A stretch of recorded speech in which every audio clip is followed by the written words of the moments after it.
आप मंच पर आएं और हम सभी को आशीर्वादित करें। माननीय मुख्यमंत्री जी। नमः पार्वती पते हर हर।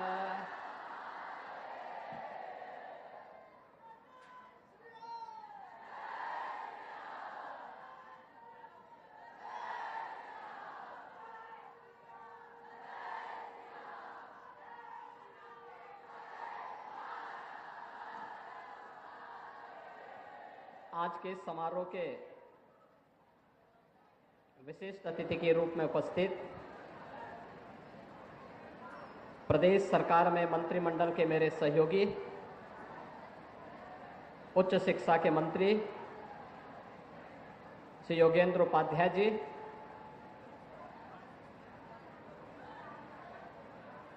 उत्तर प्रदेश सरकार के स्टाम्प और रजिस्ट्रेशन विभाग के मंत्री श्री रविंद्र जायसवाल जी, आयुष विभाग के मंत्री श्री दयाशंकर मिश्र दयालु जी, लोकप्रिय विधायक डॉक्टर नीलकंठ तिवारी जी, विधायक श्री त्रिभुवन राम जी, माननीय विधायक श्री सौरभ श्रीवास्तव जी, माननीय विधायक श्री सुनील पटेल जी, विधान परिषद सदस्य और भारतीय जनता पार्टी के जिला के अध्यक्ष अंशराज विश्वकर्मा जी, जिला पंचायत अध्यक्ष श्रीमती पूनम मौर्य जी, माननीय कुलपति संपूर्णानंद संस्कृत विश्वविद्यालय प्रोफेसर बिहारी लाल शर्मा जी,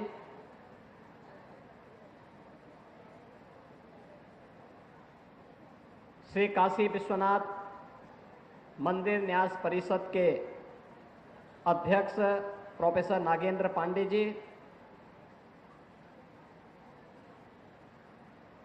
काशी विद्वत परिषद के अध्यक्ष प्रोफेसर वशिष्ठ त्रिपाठी जी, आज के समारोह में उपस्थित पूज्य संतजन, शरणपुणा मठ से पूज्य महंत श्री शंकरपुरी जी महाराज, श्री सतवा बाबा आश्रम से महामंडलेश्वर महंत श्री संतोष दास जी महाराज, पातालपुरी मठ के श्री महंत श्री बालक दास जी महाराज, सचिव धर्म संघ शिक्षा मंडल पंडित जगजीतन पांडे जी, उत्तर प्रदेश सरकार के माध्यमिक शिक्षा के अपर मुख्य सचिव श्री दीपक कुमार जी, संपूर्णानंद संस्कृत विश्वविद्यालय के हमारे सभी सम्मानित आचार्यगण, विभिन्न संस्कृत विद्यालयों के सभी प्रधानाचार्य और अन्य सम्मानित आचार्यगण, आज के इस गरिमामय समारोह में उपस्थित काशी के सभी हमारे वरिष्ठ नागरिकगण, विभिन्न क्षेत्रों से उपस्थित महानुभाव और मेरे प्यारे छात्र छात्राएं, मैं सबसे पहले तो संपूर्णानंद संस्कृत विश्वविद्यालय के कुलपति जी का हृदय से आभार व्यक्त करता हूं कि उन्होंने दीपावली के ठीक पहले इस समारोह के लिए संस्कृत विश्वविद्यालय को अपना तैयार किया और यहां पर आज ये समारोह हो रहा है।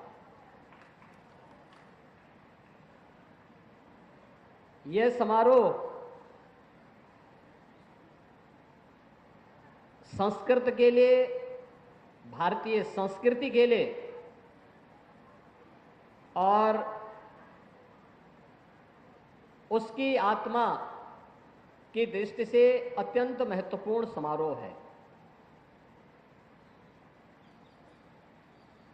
इस समारोह की ऊर्जा क्या है अगर इसका एहसास करना है तो जब मैं इस प्रांगण में प्रवेश किया और मंच पर भी आने के उपरांत भी आप सब ने एहसास किया होगा कि स्वस्ति वाचन और मंगलाचरण, वैदिक मंगलाचरण के कार्यक्रम जब यहां पर संपन्न हो रहे थे, जो सामूहिकता की अनगूंज हो रही थी, वह केवल एक स्वर नहीं था, बल्कि भारत की सनातन धर्म की एक ऊर्जा का एक स्वर आध्यात्मिक ऊर्जा से उत्प्रोत होकर के भी गूंजायमान हो रहा था। संस्कृत को अगर समझना है तो इस स्वर के अंतःकरण में स्वयं को समाहित करना पड़ेगा, और वही जब श्रद्धा भाव के साथ इस स्वर के साथ अपना तारतम्य स्थापित करेगा तो संस्कृत की ऊर्जा और संस्कृत के महत्व की जानकारी उसे हो पाएगी। और इसी ऊर्जा से संपूर्ण उत्तर प्रदेश ओतप्रोत हो, इस ऊर्जा से युक्त युवाओं की एक बड़ी फौज खड़ी हो और हर सनातन धर्मावलंबी इस ऊर्जा के साथ आप्लावित हो सके।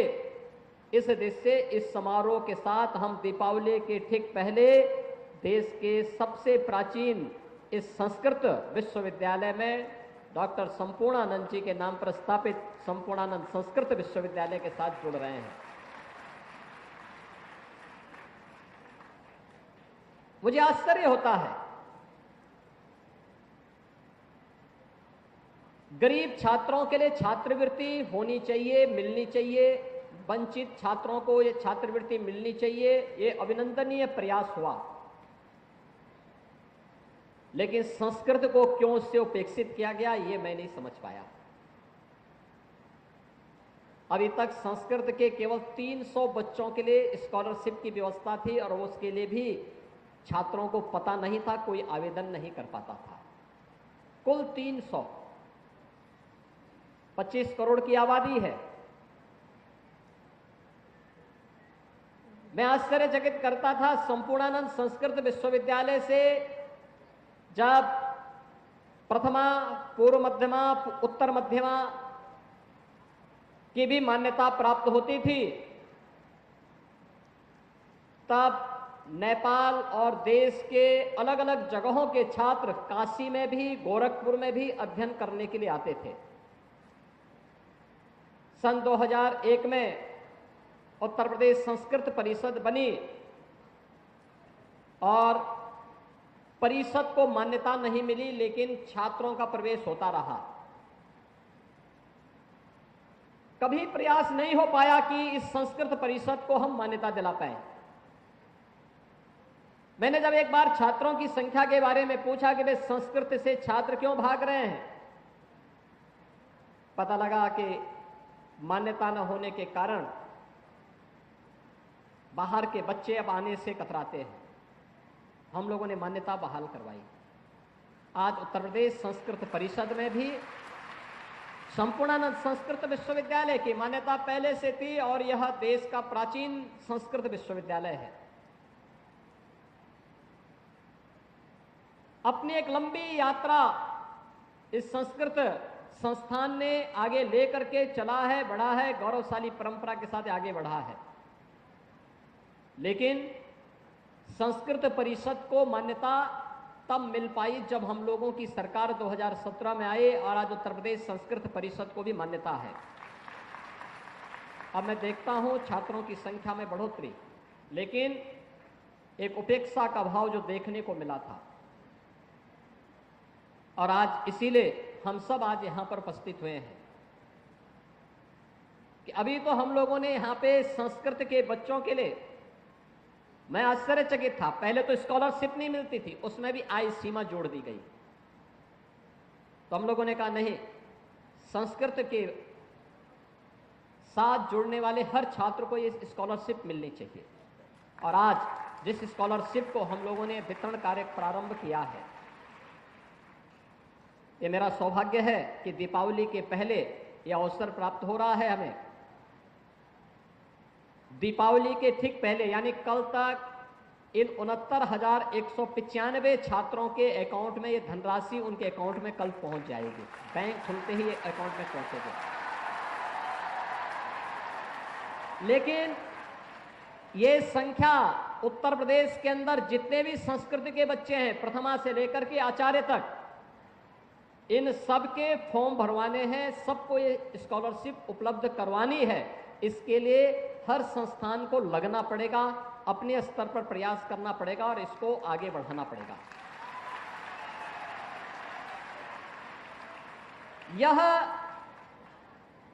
ये भारतीय जनता पार्टी नेतृत्व की, प्रधानमंत्री मोदी जी के मार्गदर्शन और नेतृत्व में चलने वाली डबल इंजन सरकार की भारतीय संस्कृति के प्रति, आपके योगदान के प्रति कृतज्ञता ज्ञापित करने का एक अवसर है और उस अवसर पर इस छात्रवृत्ति को आपको समर्पित करते हुए मुझे अत्यंत प्रसन्नता की अनुभूति हो रही है। क्योंकि विपरीत परिस्थितियों में संस्कृत को बचाए रखने, उसके संरक्षण के लिए, उसके संवर्धन के लिए जो प्रयास आप सबके स्तर पर हुआ है, जब आज की इस चकाचौंध भरी दुनिया में हर व्यक्ति भौतिकता के पीछे भाग रहा है, तब भी उत्तर प्रदेश के अंदर लगभग 1.5 लाख बच्चे ऐसे हैं जो संस्कृत के साथ अपना जीवन समर्पित करते हुए भारतीय संस्कृति के लिए अपना जीवन समर्पित भाव के साथ आगे बढ़ा रहे हैं। स्वाभाविक रूप से उसका संरक्षण करना ये शासन का दायित्व होना चाहिए, समाज का दायित्व होना चाहिए और सरकार अपने उसी उत्तरदायित्व का निर्वहन करने के लिए आज आपके पास आई है, आपके द्वार पर आई है। इन सभी छात्रों के लिए अभी तो हम लोगों ने घोषणा की है और हम लोगों ने आगे से व्यवस्था करने के लिए हम व्यवस्था करने जा रहे हैं कि अब संस्कृत विद्यालयों में हम ऐड उन्हीं संस्थानों को देंगे जो अपने यहाँ छात्रावास की व्यवस्था निःशुल्क छात्रों के लिए करेंगे और खाने पीने की व्यवस्था करेंगे। जहां पर भी कोई व्यक्ति, कोई आश्रम, कोई न्यास अच्छा छात्रावास बना के देगा, विद्यालय देगा, बच्चों के रहने खाने की निःशुल्क व्यवस्था करेगा, वहां हम अनुदान दे करके उस संस्थान को हम संस्कृत की मान्यता के लिए, अच्छे आचार्यों की नियुक्ति करने के लिए एक स्वतंत्रता भी देंगे। और हमने कहा कि भाई युद्ध स्तर पर प्रदेश भर में इस प्रकार के विद्यालय खोलिए जो गुरुकुल की परंपरा को पुनर्जीवित कर सके।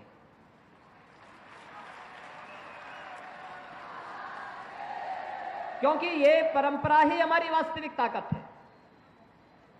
इस परंपरा ने ही भारत को विश्व गुरु के रूप में स्थापित किया। इस परंपरा के कारण ही विपरीत परिस्थितियों में भी भारतीय संस्कृति, हमारी सनातन संस्कृति तमाम झंझावतों का मुकाबला करते हुए भी आज जीवित बनी हुई है, सुरक्षित है और दुनिया का मार्गदर्शन करने के लिए आज प्रधानमंत्री मोदी जी के नेतृत्व में उठ खड़ी हुई है। बहनों और भाइयों, मुझे लगता है कि अब ये समय प्रधानमंत्री मोदी जी के नेतृत्व में भारतीय सभ्यता, संस्कृति, सनातन धर्म और भारत का समय आ गया है और भारत के समय को, संस्कृति को नेतृत्व देने के लिए अपने आप को तैयार करना होगा। इसके लिए आज मैं आपके पास आया हूं। अभी ये स्कॉलरशिप प्रथमा से लेकर के, प्रथमा के बच्चों को अब तक स्कॉलरशिप नहीं मिलती थी। हमने कहा नहीं भी, उन बच्चों को भी स्कॉलरशिप दीजिए।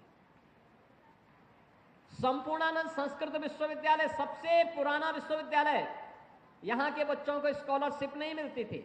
हमने कहा नहीं, वहां पर पहले व्यवस्था वहीं से शुरुआत करनी है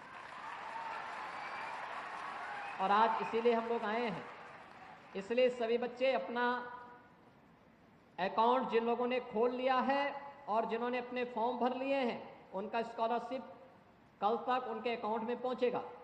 जिन्होंने नहीं खोला है वे भी तत्काल लग करके अपना अकाउंट खोलेंगे माध्यमिक या उच्च शिक्षा विभाग, उत्तर प्रदेश शासन इसको देख रहा है, वे स्वयं इस बात को सुनिश्चित करें कि हर एक बच्चे का स्कॉलरशिप के लिए अकाउंट खुल जाए और ऑनलाइन उनकी स्कॉलरशिप उनके अकाउंट में वर्ष में 2 बार जाती रहे, जिससे उसको इधर उधर कहीं भी अपने कार्यों के लिए इधर उधर जाने की आवश्यकता न पड़े। इसके बाद संस्कृत में विशेष शोध के लिए, संस्कृत केवल देववाणी ही नहीं है, बल्कि यानी केवल यह इस लोक और परलोक में ही संवाद का माध्यम नहीं है, देवगणों से ही संवाद का माध्यम नहीं, बल्कि ये भौतिक जगत की तमाम समस्याओं का वैज्ञानिक रीति से सुलझाने का एक माध्यम भी बने, इस पर शोध करने के एक विशिष्ट कार्यक्रम को आगे बढ़ाने की आवश्यकता है। आपने देखा होगा, हम लोगों ने काशी हिंदू विश्वविद्यालय में एक वैदिक विज्ञान का एक केंद्र बनाया है। वैदिक विज्ञान का एक केंद्र भारत की प्राचीन संस्कृति पर विशिष्ट शोध को बढ़ावा देने के लिए, और मुझे लगता है संस्कृत को इसके शोध का केंद्र अपने आप को बनाना पड़ेगा। और मैं आप जो भी संस्कृत में विशिष्ट शोध की अपनी थीसिस लिखेंगे, कुछ अच्छा कार्य करेंगे, मैं उनको, उन सभी आचार्यों को, उन सभी छात्रों को इस बात के लिए आश्वस्त करता हूं कि उनके लिए एक अच्छी स्कॉलरशिप की हम घोषणा करने जा रहे हैं, जिससे वो बेझिझक अपनी वृत्ति की चिंता के बगैर सरकार उसकी व्यवस्था देख सके, और एक निश्चित समय के लिए हम उसको स्कॉलरशिप देंगे, 2 वर्ष के लिए, 3 वर्ष के लिए, क्यों इन 3 वर्ष के अंदर बिना किसी चिंता के वह अपने शोध के कार्य को आगे बढ़ा सके और इसके माध्यम से वह भारतीय संस्कृति के मूल तत्व को दुनिया के सामने रख सके। यह आज की सबसे बड़ी आवश्यकता है। सज्जनों, जब हम संस्कृति की बात करते हैं तो मैं यहां पर महर्षि अरविंद की कुछ बातों को आपके सामने रखना चाहता हूं। एक बार उनसे पूछा गया कि भारत का सबसे बड़ा खजाना क्या है। महर्षि अरविंद बचपन में ही उनके पिता ने उन्हें पढ़ाई करने के लिए इंग्लैंड भेज दिया था, विदेशों में पढ़े थे, लेकिन जब वापस आए, भारत के बारे में उन्होंने जानकारी ली, भारत के मूल तत्व को उन्होंने जाना, तो उन्होंने पहले ब्रिटिश हुकूमत की चाकरी करने से इनकार कर दिया। फिर उन्होंने कहा कि मैं भारत के लिए कुछ विशिष्ट करूंगा। इसके लिए वह क्रांतिकारी अभियान के साथ जुड़े और बाद में पांडिचेरी में जाकर के एक आश्रम बना करके भारत की आध्यात्मिक परंपरा को आगे बढ़ाने के लिए अरविंद आश्रम के माध्यम से उन्होंने अपने कार्य को आगे बढ़ाया। महर्षि अरविंद से जब पूछा गया कि आखिर क्या है भारत का सबसे बड़ा खजाना, तो उन्होंने कहा कि अगर कोई मुझसे पूछे कि क्या है भारत का सबसे बड़ा खजाना, उसकी सबसे बड़ी विरासत क्या है, तो मैं बिना किसी संकोच के जवाब दूंगा कि संस्कृत भाषा और उसका साहित्य हमारा सबसे बड़ा खजाना है। यह एक शानदार विरासत है और जब तक हमारे लोगों के जीवन को प्रभावित करती है, तब तक भारत की मूल प्रतिभा बनी रहेगी। यह यानी एक वह ऋषि जिन्होंने भारत की स्वतंत्रता का उद्घोष पहले ही कर दिया था, 1947 के पहले ही, जिन्होंने कह दिया था कि जिस दिन मेरा जन्मदिन होगा, आगामी कुछ वर्षों में उस तिथि को यह भारत आजाद भी होने वाला है। ऐसे महर्षि अरविंद संस्कृत के बारे में इस प्रकार के उदात्त विचारों को हम सबके सामने रखते हैं। दुनिया का हर वह व्यक्ति जो मानवता का पक्षधर है, जो वास्तव में सर्वांगीण विकास का पक्षधर है, वह संस्कृत का हिमायती है। आज की जो आधुनिक तकनीक आई है, इस तकनीक ने भी स्वीकार किया है कि चाहे वह कंप्यूटर साइंस हो, चाहे वह आर्टिफिशियल इंटेलिजेंस हो, ये सब इस बात को स्वीकार करते हैं कि इसके सबसे सहज और सरल माध्यम कोई एक भाषा बन सकती है तो वह संस्कृत बन सकती है। इसके लिए आप सबको अपने आप को तैयार करना होगा, आप सबको इसके लिए अपने आप को तैयार करना होगा। और इसीलिए इस आधुनिक और पुरातन परंपरा को जोड़ने के लिए, विरासत को विकास के साथ जोड़ने के लिए प्रधानमंत्री मोदी जी के नेतृत्व में देश के अंदर जो अभिनव प्रयास हुए हैं, उसका केंद्र बिंदु फिर से हमारी आध्यात्मिक और सांस्कृतिक राजधानी काशी बने। काशी से संदेश फिर से जाए, इस कार्यक्रम को हम मजबूती के साथ आगे बढ़ा सकें, यह आज की सबसे बड़ी आवश्यकता है। जितने प्राचीन परंपरा उतने ज्यादा पर्व और त्योहार। आखिर पर्व और त्योहार तो उन्हीं के पास होंगे जिनकी विरासत जितनी प्राचीन होगी। अभी धनतेरस से लेकर धन्वंतरी जयंती से लेकर के और आगे छठ तक पूरा समारोह पे समारोह होते हुए दिखाई देंगे। सर्वत्र एक उल्लास होगा, खुशी होगी, और एक खुशी संस्कृत के समर्थकों के मन में भी, भारतीय संस्कृति के प्रति अनुराग का भाव रखने वाले हर व्यक्ति के अंदर भी दिखनी चाहिए। और उसी भाव के साथ आज मुझे यहाँ संपूर्णानंद संस्कृत विश्वविद्यालय के प्रांगण में आप सभी संस्कृत जनों के साथ में, सुधी जनों के साथ में आज संवाद करके इस कार्यक्रम का शुभारंभ करते हुए मुझे प्रसन्नता की अनुभूति हो रही है। आज के इस अवसर पर मैं एक बार फिर से जिन छात्रों को ये स्कॉलरशिप मिलने जा रहा है, इन 69,165 छात्रों को तो तत्काल रूप से, और इसके बाद जो भी इसमें फॉर्म भरेंगे संस्कृत के बच्चे प्रथमा से लेकर के आचार्य तक, इन सबको मैं हृदय से बधाई देता हूं और उनको इस बात के लिए आश्वस्त करता हूं कि वे निश्चिंत होकर के अपनी पढ़ाई करें। सरकार उसके लिए पूरी व्यवस्था करेगी। संस्कृत के लिए बहुत चिंतित अब होने की आवश्यकता नहीं है। दूसरा, हम लोगों ने विभाग से इस बारे में भी कहा है कि जिन संस्कृत विद्यालयों में शिक्षकों की पूरी भर्ती नहीं हो पाई है, तत्काल वहां पे भर्ती की प्रक्रिया को भी, जहां पर प्रबंधन को करना है, प्रबंधन के साथ मिलकर के अच्छे और योग्य आचार्यों की नियुक्ति हो सके, ये व्यवस्था सुनिश्चित करना है, क्योंकि बहुत आवश्यक है।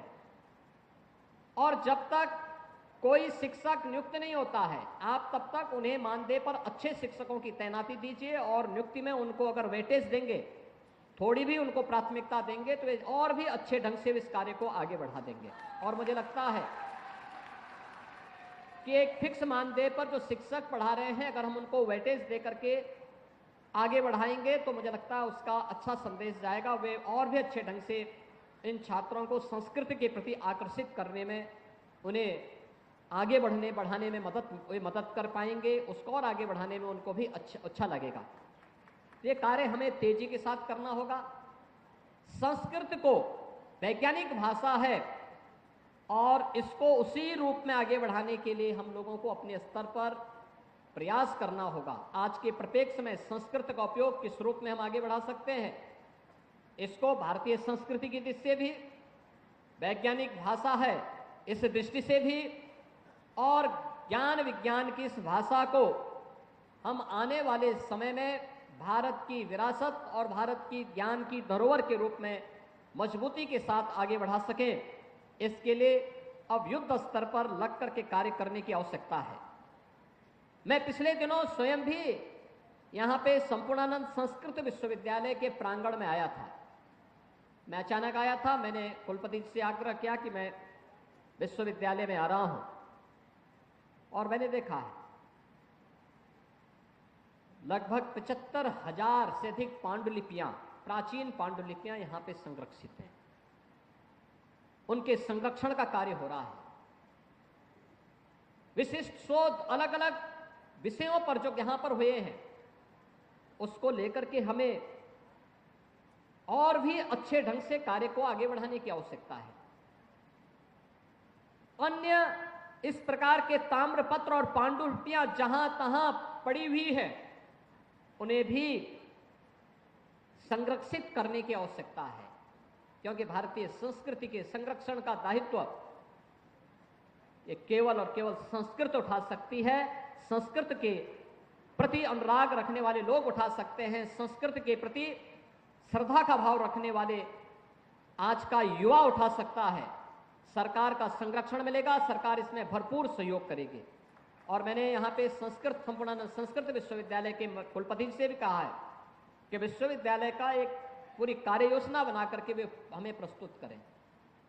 आपको जो भी सहयोग की आवश्यकता होगी सरकार आपको सहयोग करेगी और संपूर्णानंद संस्कृत विश्वविद्यालय के पुरातन गौरव को पुनर्स्थापित करना है, इसको और अच्छे ढंग से आगे बढ़ाना है। और संस्कृत जब भी आगे बढ़ेगी, या तो इस प्रकार के विश्वविद्यालय बनाएंगे या कोई मठ और मंदिर मिलकर के जब इस कार्यक्रम के साथ जुड़ जाएगा तो उसको और अच्छे ढंग से आगे बढ़ाने का कार्य हमें करना होगा। और इस दृष्टि से हम सब मिलकर के इस कार्यक्रम को आगे बढ़ा सकेंगे, इस विश्वास के साथ मैं आज के इस अवसर पर, जब यहाँ पर आज संस्कृत विश्वविद्यालय के और संस्कृत से जुड़े हुए छात्रों को यहाँ पर स्कॉलरशिप वितरण का कार्यक्रम का शुभारंभ हुआ है, मैं एक बार फिर से आप सबको बधाई देता हूं। धन्वंतरी जयंती और दीपावली की हृदय से बधाई देता हूं, आप सबके प्रति अपनी शुभकामना व्यक्त करता हूं। बाबा विश्वनाथ से, मां अन्नपूर्णा से, गंगा मैया से यही प्रार्थना करता हूं कि संस्कृत और संस्कृति के प्रति आप सबका जो भाव है वो और मजबूती के साथ आगे बढ़े। सरकार आपको हर प्रकार का सहयोग करेगी। आप सबका मैं एक बार फिर से हृदय से स्वागत करता हूं, अभिनंदन करता हूं। जय तो संस्कृतम, जय तो भारतम। धन्यवाद, जय हिंद। मां भारती के सच्चे सपूत पर आप सभी धन्यवाद ज्ञापित करिए। भारत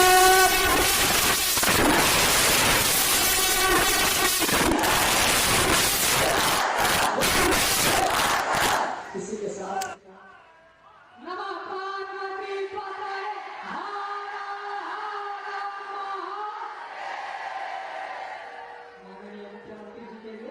आप चांद सितारे नहीं, प्रेम आकाश के सूर्य है। मानवता की भूमि पर देखूं सचमुच पावन पर्व है, तभी तो संपूर्ण राष्ट्र को आप पर बहुत गर्व है। माननीय मुख्यमंत्री जी, हम सभी के अभिभावक, हम सभी से विदा लेते हुए जोरदार तालियां बजा के आप सभी आभार